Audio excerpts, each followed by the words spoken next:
¿Cómo están, queridos amigos? Vamos a desarrollar hoy un tema bastante interesante y bastante urgente, Roque, que es como una demanda social. Es necesario en los distintos lugares, en los colegios, en las empresas, en los espacios públicos y también, por supuesto, en los medios de comunicación, desarrollar reflexiones que tengan que ver con la violencia doméstica, pero específicamente la violencia dentro de la pareja. Que no queremos decir acá... no queremos caer en decir violencia de género, Roque. Sí, claro. ¿No? Sino más bien hablar de una partecita que no se habla tanto y es los mecanismos o las dinámicas dentro de una pareja que promueven, que patrocinan la violencia dentro de la misma. Por supuesto. ¿No? Es decir, la relación, ¿no? Y nosotros, nuestra mirada, ¿no? Como terapeutas, es una mirada de que en una gran parte donde hay violencia, lo que hay en realidad es este tipo de violencia, donde la relación se torna violenta, ¿verdad? Totalmente. Aunque no hay que descartar la otra violencia, que se denomina violencia caracteriológica, Roque, ¿no? Y de eso se trata de... Y la violencia caracteriológica tiene que ver con los rasgos psicopatológicos que una persona como tal puede desarrollar a lo largo de su vida y que podemos estar hablando del ámbito más propiamente de los trastornos de personalidad, de los trastornos más estructurales y que por supuesto a la hora de amar se van a poner de manifiesto de una u otra manera. En general lo que sucede en las parejas es la persona violenta. Exacto, es la persona violenta. Violenta con la pareja, violenta con todo el mundo en general, ¿no? Es como que termina teniendo una personalidad narcisista, una personalidad con dificultades, con rasgos de tipo antisocial, entre otras cosas, y más por ahí psicopatológicas. Esos son los casos en los que sí podemos hablar un poquito con más propiedad del victimario y la víctima, ¿verdad? Uh-huh. Es decir, es una persona que está sujeta a una violencia constante, está sometida ante esta situación sin escapar. Por supuesto. ¿No? Y es una cuestión bastante peligrosa también, que también se da. Pero nuestra posición es que no es la mayoría de los casos, Roque. Es verdad, es verdad. Quizás la mayoría de los casos que salen en la tele, aunque vaya uno a saber qué hay detrás de eso, pero vamos a hablar un poco de la violencia que se da en términos, entre comillas, normales o más esperados y que tiene que ver con esta violencia asimétrica, ¿no? De una cosa nos lleva a la otra, por ejemplo, de cómo nuestras discusiones empiezan a tornarse discusiones violentas y cuáles son los juegos psicológicos que nos mantienen atrapados en esa dinámica violenta sin siquiera darnos cuenta. ¿Cuánta gente dice, yo nunca he sido una persona violenta, pero con mi pareja hice esto? Claro, muchísimo. ¿No? Mucha gente realmente dice, yo me desconocí, es decir, o yo lo desconocí al otro. La relación como que saca lo peor. Exacto. De los dos, ¿no? Nunca me imaginé hacer esto, ¿no? Uh-huh. Y es una cuestión que sí se la hemos escuchado a varias personas y que entonces la relación tiene una dinámica tal de que empieza a generar estos comportamientos en los dos. Correcto. En los dos. No es una cuestión que arranca solo por un lado. O a veces en el uno, pero el otro mantiene mecanismos más sutiles de violencia, como por ejemplo la indiferencia, uh-huh. El silencio, el desaparecer, ¿no? Que no, si bien es cierto, no patrocina el descontrol, pero no deja de ser un atentado para el otro, porque te están mandando unas señales, no me importa lo que vos digas. Uh-huh. Y es también descalificativo. O ligado con eso, en una pareja donde, por ejemplo, ella es ama de casa y él es el que provee, uh-huh. Bueno, ¿no? Empieza a haber violencia y claro, yo no doy un peso más, digamos, ¿no? Por supuesto, claro. Y es una manera de violencia también, ¿no? La verdad, no me descontrolo del modo que se está descontrolando ella o él, pero hago ciertas cosas que también patrocinan esa misma dinámica violenta de la cual yo formo parte y de la que después me puedo quejar, ¿no? Correcto. Entonces, en este sentido, el primer punto que queremos decir es que la relación va a degenerar en violencia, uh-huh. ¿no? Cuando se pierde el respeto por el otro. Sí. Una gran mayoría de personas mantiene el principio de que lo principal en una pareja es el respeto, uh-huh. ¿verdad? Y lo dicen, ¿no? Y lo dicen. Lo más importante es el respeto, la confianza y el amor. Esa clasificación yo la he escuchado muchísimas veces. Claro, ¿no? Entonces, sin embargo, no siempre se entiende qué es respetar al otro. Claro. ¿No? Respetar al otro. Aquí aparece un concepto filosófico que tiene que ver con lo que se llama la otriedad, ¿no? Uh-huh. Es decir, hay un otro distinto de mí, con distintos gustos, distintos pensamientos, incluso distintos valores, aunque tengamos muchas cosas en común, hay cosas que son distintas. Sí. ¿No?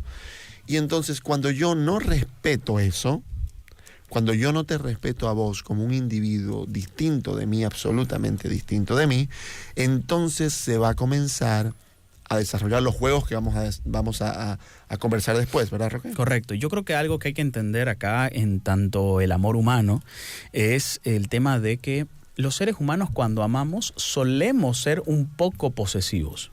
Uh-huh. Por ejemplo, vos decís mi esposa. Claro.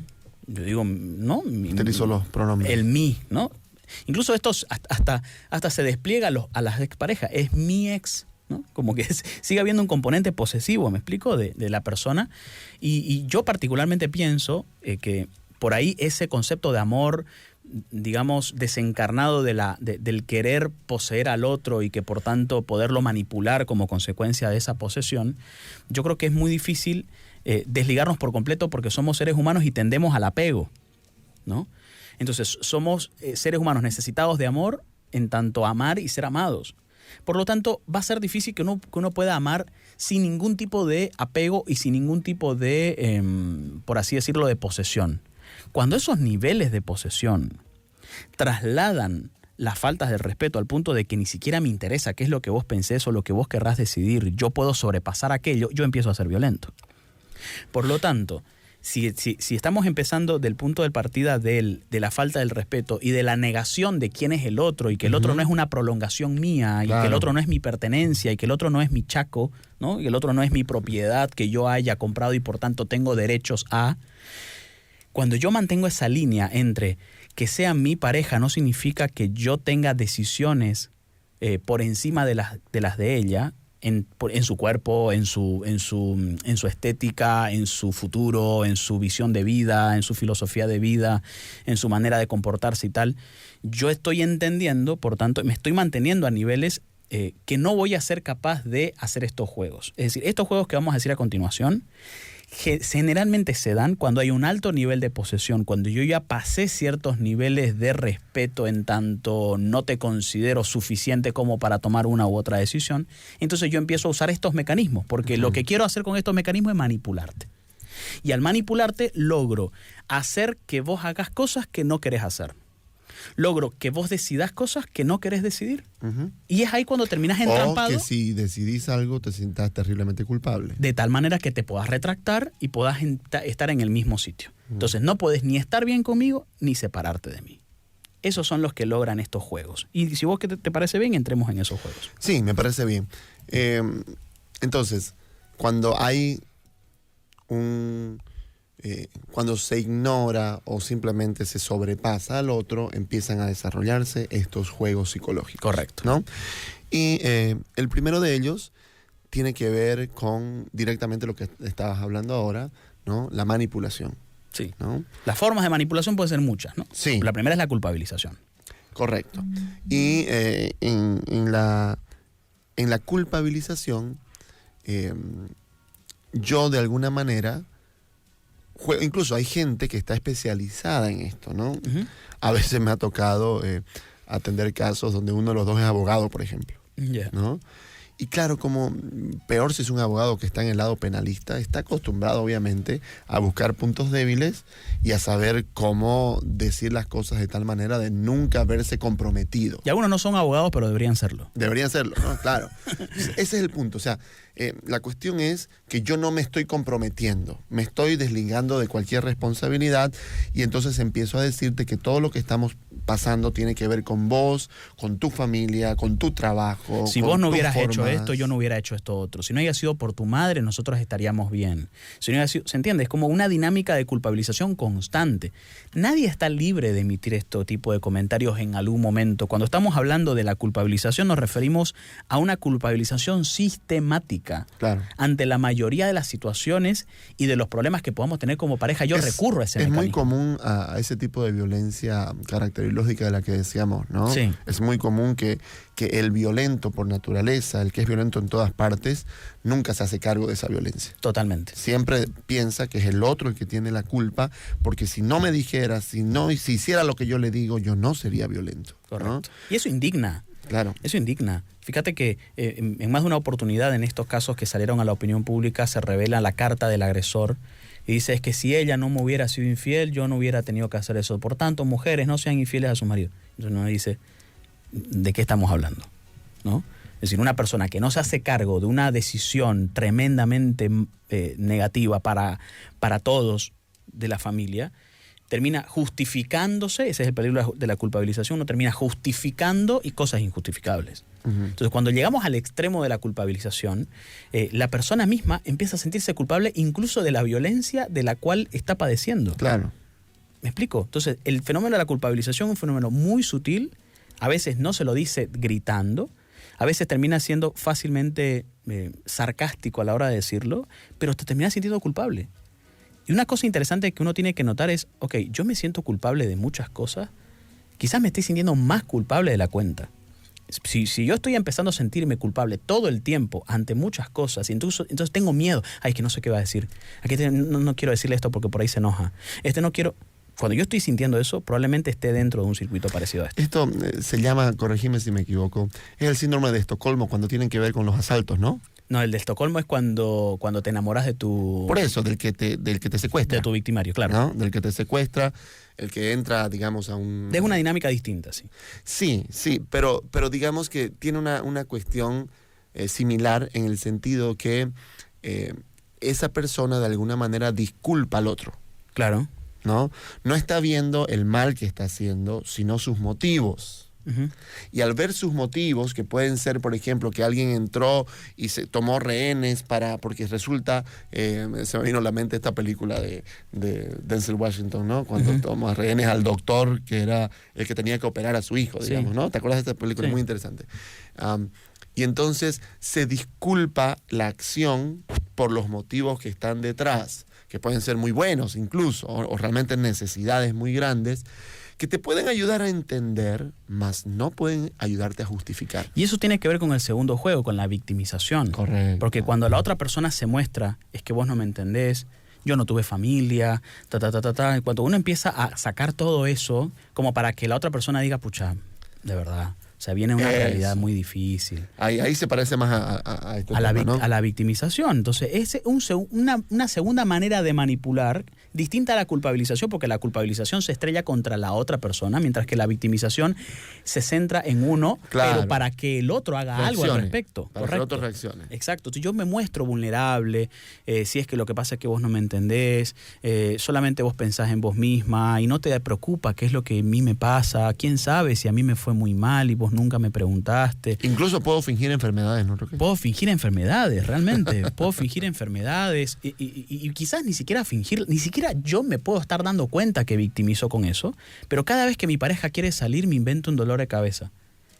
Y hasta puede pasar realmente el dolor de cabeza, Ricky. Psicosomático. Realmente puede pasar el dolor de cabeza y yo no me estoy dando cuenta, pero basta con que yo diga, oye, ¿por qué me tengo que sentir mal cada vez que mi pareja tenga que salir? O sea, ¿qué es lo que yo estoy intentando inconscientemente provocar en el otro? Algo así como, ¿te vas a pesar de que yo estoy mal? ¿Te vas a pesar de que tus hijos no cenaron? Entonces, cuando uno empieza a realmente a comunicar victimización constantemente, también estás entrando dentro del circuito de la violencia. Entonces, la victimización, ¿qué es lo que logra? Que la otra persona diga, pucha, me siento mal, porque yo no estoy teniendo consideración con esta persona. Y volviendo con la autoridad, de alguna manera es como decir, no voy a ser yo, voy a dejar de ser yo nomás porque pobrecito. Por eso la base de la dependencia muchas veces es el terminar siendo madre del otro. Claro.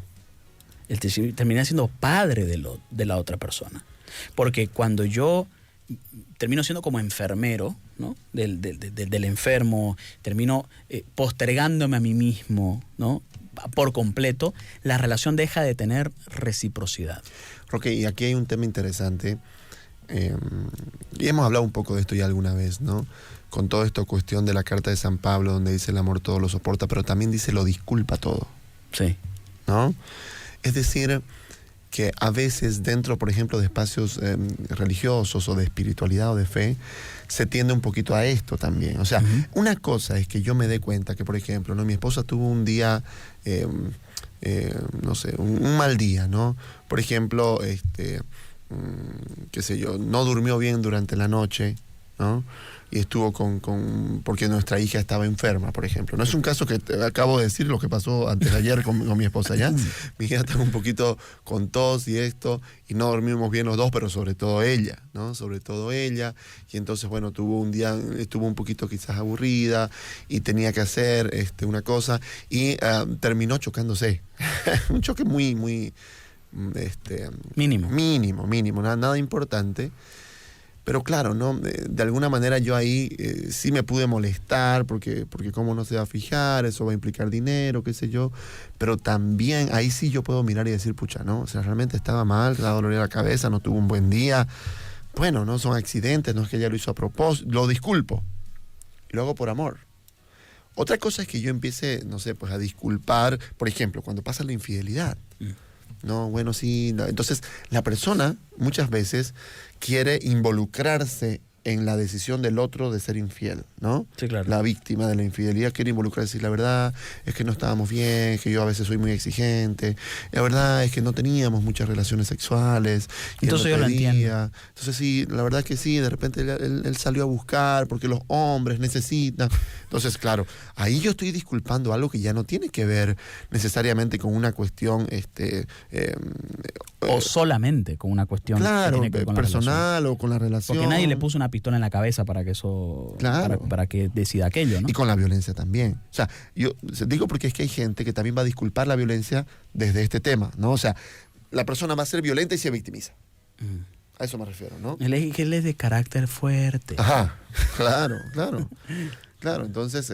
carácter especial es el de él. Correcto. Ahora, no se trata de decir, no lo disculpe, no lo perdone. No, pero por favor, todo el que esté aquí, esté escuchando y tiene algo contra alguien, perdónelo. Ese es el camino del bien siempre. Si usted quiere tener paz en su corazón, en su vida, tiene que abrirse al perdón, ¿no? Pero el mensaje de Jesús es, ve y no vuelvas a hacerlo más. Claro. Ese es el otro tema. Claro, o sea, la cuestión es que perdonar no implica mantenerse en un espacio de vulnerabilidad constante. Porque a veces el perdón es una manera más de victimización. Es como que te ataco, después me muestro dolidísimo, claro, por esto realmente me muestro compungido, así como fui intenso atacándote, termino siendo intenso en el perdón y logro que vos me puedas aceptar. Ya, no te sientas mal, ya está bien, me dolió, pero bueno, ya está bien, ya sentiste mejor. Claro. Imagínate. ¿Me explico? Eso, ¿no? Entonces, si el otro se siente mal porque yo le hice, yo me voy a sentir peor para que el otro me termine calmando a mí. Claro. Entonces, por eso digo, el violento ataca y se victimiza. Correcto, ¿no? Correcto. Y la tercera manera es el control. El juego del control. Ahí por control podemos hablar de muchas cosas, ¿no? Del control de cómo te vas a vestir, del control de qué tipo de cosas te tienen que gustar, el control de con qué tipo de personas podés encontrarte, el control de si trabajas o no trabajas, el control de tus redes sociales, de tu vida privada, de tu comportamiento en las mismas redes sociales, por qué le diste me gusta a esto, quién es esa persona a quien recién agregaste. Cuando uno tiene esa obsesión por el control, porque realmente termina siendo una obsesión, estamos dentro ya de este juego, ¿no? Y claro, patrocinados bajo el que nada hace, nada teme. Muchas frases. Patrocinadas por esa frase terminamos anulando la otredad del otro también. Porque vos no tenés derecho a una vida privada, no tenés derecho a pegarte la puerta, no tenés derecho a tener tu contraseña, no tenés derecho a tener tus propios chats, no tenés derecho a... Entonces yo voy anulando la otredad del otro. Es más, incluso puedo terminar atacando tu familia. Porque tus amigos, tu familia, porque todo eso termina siendo una amenaza para lo que yo estoy generando acá. Sí, ¿no? Y conversaba el otro día con una pareja y hablábamos sobre esto, ¿no? O sea, conversábamos y cuando hablábamos de que el matrimonio, el buen amor, Roque, nos hace mejores personas. Sí, claro. El buen amor nos hace crecer, nos hace ser mejores en todo sentido, ¿no? Y por otro lado, el amor tóxico termina más bien sacando lo peor de nosotros mismos, ¿verdad? Y un tema que roza esta cuestión es la cuestión de los sueños, ¿no? Los sueños. El buen amor, el buen matrimonio va a buscar que los sueños de la vida se hagan realidad. Es decir, yo voy a buscar que los sueños de mi esposa, sus sueños de ella, solita, sus sueños personales, que no tienen nada que ver conmigo, esos sueños se hagan realidad. Y ella tiene que buscar en el matrimonio que hemos construido, en el buen amor, que mis sueños personales, los míos, mis anhelos, lo que yo quiero hacer por mí mismo, que tiene que ver con mi trabajo, que tiene que ver con mis hobbies, que tiene que ver con mis pasiones, etcétera, se hagan realidad, ¿no? Como que y antes... obviamente los sueños comunes de los dos, a veces incluso vamos a priorizar los sueños de la pareja, de la familia, al principio sobre todo, que cuesta. Voy a dejar y postergar mis propios sueños al inicio para priorizar los sueños de la pareja, pero no los voy a cancelar mis sueños, los voy a postergar. Y lo hago por amor y por virtud del nuevo proyecto que estamos construyendo, pero no los voy a cancelar. Y entonces es interesante porque de pronto mis sueños en una relación tóxica se vuelven una amenaza para el otro. Por supuesto. No tienen lugar, ni siquiera hablamos sobre eso. Claro. Y cuando quieren aparecer, es que a vos no te importan tus hijos. Claro. Que a vos no te importa esto. ¿Y quién va a hacer todo esto? Y si vos dejas de hacer esto cuando te dediques a esto otro, ¿y quién lo va a hacer? En vez de decir, pucha, a ver, veo que te está interesando esto, veamos cómo hacemos para que eso se pueda seguir haciendo, ¿no? Es distinto el lenguaje, pero esto de ser acompañante del sueño del otro no lo vamos a lograr en una dinámica donde hay control, donde hay manipulación, donde hay victimización y culpabilización. Al final de cuentas de eso estamos hablando. Escuchaba a un colega mío decir, a Óscar Ursagasti, decía, muchas veces la palabra tóxico solapa la violencia. Es decir, decimos claro, es que se ha hecho muy superficial la palabra. Se lo romantiza. Claro. Entonces no hablamos de manipulación, no hablamos de culpabilización, no hablamos de tóxico. Ella es mi tóxica, él es mi tóxico. Uh-huh. Y se ríen. Y se ríen, ¿me explico? Se ríen, o sea, termina siendo cómico, sí. ¿Me explico? Cuando en realidad no debería estar sucediendo eso, deberíamos estar visibilizando, porque ese tipo de conductas dañan de sobremanera la relación y pasamos de lo cómico a lo trágico. Claro. Y eso no puede suceder. Sí, y eso en realidad es bastante común, ¿no? La vida a veces es eso, ¿no? Una tragicomedia, ¿no? Exacto. Entonces, y por eso se trata, una vez más, como decimos al inicio del programa, hay que hablar de esto, ¿no? Uh-huh. La pareja tiene que hablar de esto. Yo tengo que ser consciente, a ver, ¿qué me pasa a mí que cada vez que la veo en su celular pienso que está hablando con otro? No hay una infidelidad anterior, nunca he sabido de una cosa, pero ¿qué me pasa a mí cuando... O sea, ¿por qué me pasa esto? Uh-huh. Yo creo que uno tiene que tener idea de cuáles son mis tendencias. ¿Por qué cada vez que saca el celular yo tiendo a estirar el coto?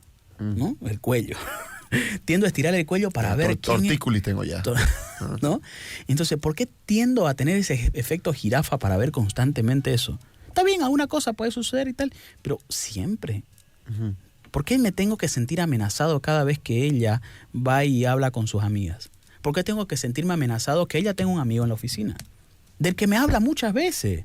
No es un secreto. Pero ¿por qué me tengo que sentir siempre y constantemente intimidado por este tipo de cosas? Hablémoslo.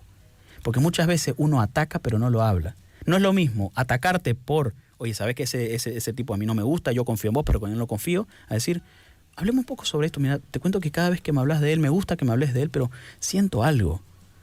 Y no quiero sentirlo, me incomoda mucho. Quizás me pone un poco inseguro. Quiero decírtelo a vos en lugar de atacarte. Porque esto me está pasando a mí. Qué bueno que seamos sinceros con eso que nos pasa, Ricky. Que en lugar de atacar mostremos lo que sentimos con respecto a eso. Para no entrar en el mecanismo del control. Creyendo que el control es la única manera que nos hará sentir seguros. Cuando en realidad eso puede que termine siendo bastante difícil. Y eso nos lleva a una última conducta que no siempre es la última, lamentablemente, que es las amenazas. Uh-huh. Las amenazas. Cuando no funciona la manipulación, la victimización o cuando no resulta suficiente el control, aparecen las amenazas. Aparecen las amenazas. Claro, y a veces las amenazas no se cumplen. O no se cumple hasta que se cumplió. Exacto. Eso es así, ¿no? Es así, correcto. Es terrible, ¿no? Es correcto. Entonces, es decir, para decir que no hay que pasarlas así nomás las amenazas. Si vos me las haces, yo te mato. Uh-huh. Es como, me está diciendo jugando. O al revés. Si vos te vas, yo me mato. O al revés. Si vos te vas, yo me mato. Si vos me dejás, yo me mato. O si me dejas, te olvidas de tus hijos. De tus hijos, esa es la más clásica, ¿no? O una de las más clásicas. Te olvidas de tus hijos. Es complicado, Ricky. Porque ahí llega realmente a un punto álgido de la situación. Y a veces nos instalamos en esa dinámica, en la dinámica de las amenazas. Muchas de ellas se cumplen, muchas de ellas no. Pero ya el solo hecho de estar expuesto a esa situación hace que uno está entre la espada y la pared y ahí ya es imposible amarte. Ahí ya es imposible amarte. Porque uno termina quedando más por miedo a lo que pueda pasar y ya uno termina disgregando, disolviendo bastante lo que queda de amor. Y ahí yo me tengo que repetir. Sí, o sea, esto no es amor. Hay que decir que la amenaza siempre es agresiva, pues, ¿no? Totalmente. Ya es una agresión como tal. Ya es una violencia, ¿no? Si vos salís, yo salgo, y vos sabés que cuando yo salgo, ¿no? Así, ¿Me explico? claro. El otro día lo escuchaba, no en tanto de parejas, por poner solo un ejemplo cortito, ¿no? De un padre a un hijo, ¿no? Que también pasa, ¿no? Si esto no cambia, te mando al extranjero, algo así, digamos, Sí, ¿no? sí, sí. O, qué sé yo, ¿no? Te vas con tu abuelo, te mando al campo, ese tipo de cosas, ¿no? No es por amenazarte, pero... Claro, claro, o sea... ¿Por qué saco también lo de la familia? Porque es que las amenazas están muy, muy ligadas a la vida familiar, ¿no? Sí. Y aparecen, como decís vos, cuando ya no hubo más que hacer, o sea, ya no encontré otra forma.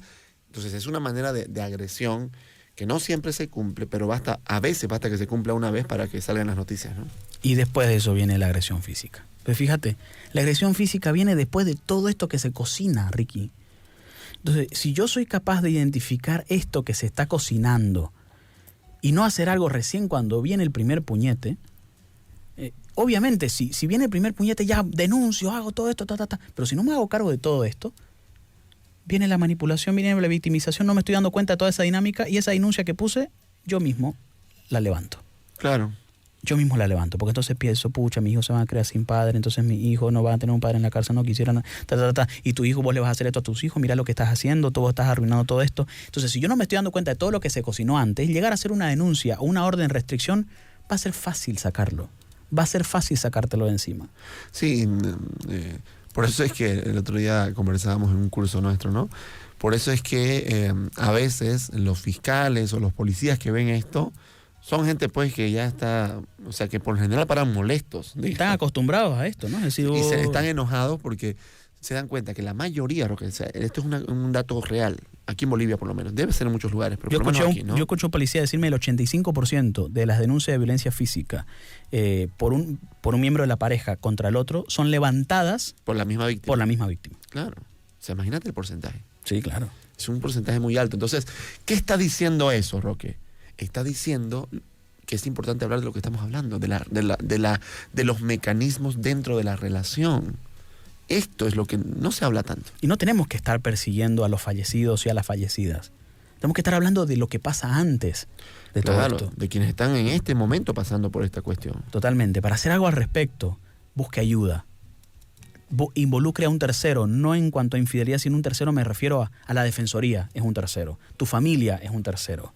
Las instancias legales es un tercero. La casa de la mujer es un tercero. Esas personas y encontrar fuerza ahí, porque realmente uno cuando está en esa misma dinámica muchas veces siente que no puede solo y a veces hasta involucra a los hijos en esa desesperación. Por eso lo más importante es salga, busque. Esto no está bien. Pero Roque, o sea, no es salga, busque y busque un tercero para seguir existiendo los mismos mecanismos. Claro, ¿no? Para hacer más llevadero todo esto. Claro. Es bueno que tu familia sepa que vos sos víctima de violencia, ¿no? Sí, pero si no se va a atender estos mecanismos dentro de la relación, eso no va a ser efectivo. Correcto. ¿No? O sea, pueden haber, muchas veces, Roque, hay denuncias, se firman las garantías, e igual suceden desgracias. Correcto. ¿Me entendés? ¿Por qué? Porque finalmente no hay una forma de cómo buscar y salir de estos mecanismos de culpabilización, de manipulación constante, ¿no? Y entonces, claro, a veces pasa de que entonces viene la separación, digamos, rápidamente después de algún episodio, pero nunca se atendió esto.